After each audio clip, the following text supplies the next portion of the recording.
We now come to the fourth learning theory in this module, EDU5023, which is humanist. Humanism, and the person or the educationist or researcher or learner who adheres to this theory is the humanist. Now, in humanism, there is a stress that the learner has the freedom to learn what or she wants.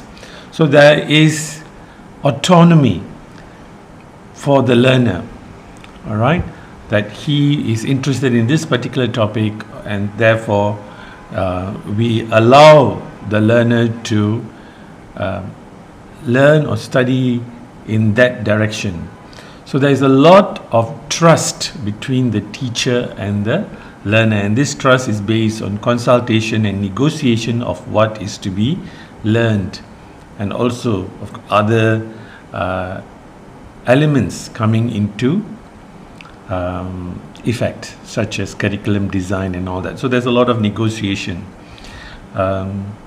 In humanism, there's a lot of reflection on experience based on the learner's experience. Yeah, although the learner is given a choice to study what he or she wants, the responsibility is the students to make sure that they are chosen what is acceptable for their own learning. Now, first and foremost, humanism believes that the learner is a person with their own aspirations and needs. Therefore, learning only takes place when we allow them to study what they are interested in and what they need. All right. The three major proponents are Maslow, Rogers, and Knowles. They take the optimistic view that human beings naturally are propelled to reach for higher levels of development, and that we are always trying to better ourselves, we are always trying to make our conditions, all right, better. So given the right conditions, right, given the right environment, learners flourish. Now, the first proponent of humanism is Maslow. Maslow talks about the hierarchy of needs, right? He writes that an individual has several levels of needs, starting from basic needs right up to self-actualization. So when the basic needs such as hunger and thirst and comfort are not fulfilled, it is very, very difficult for them to go to the second level. So a student who is hungry, if you go and teach him, he will not learn because his basic needs are not fulfilled. All right. So this also explains generally why students from whose basic needs are fulfilled, all right, who come from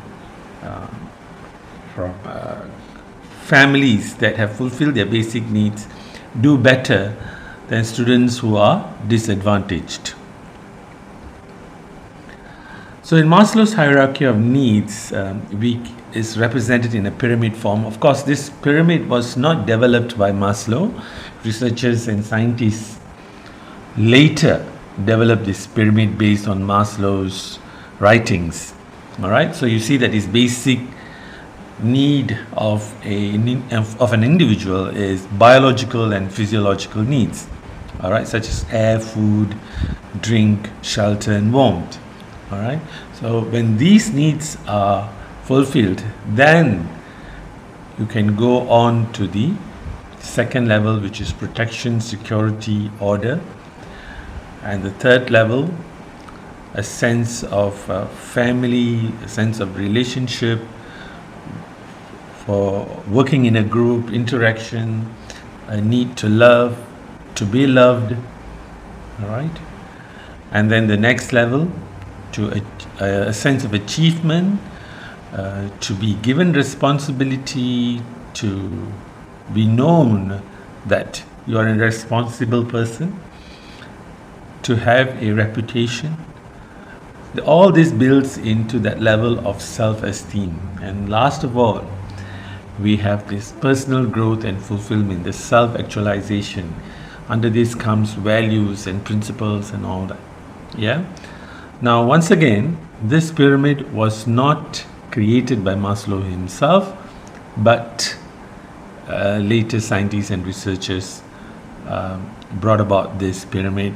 And you'll also find that there are other models which more phrases and technical terms, meta language, and maybe there are even one or two more extra levels.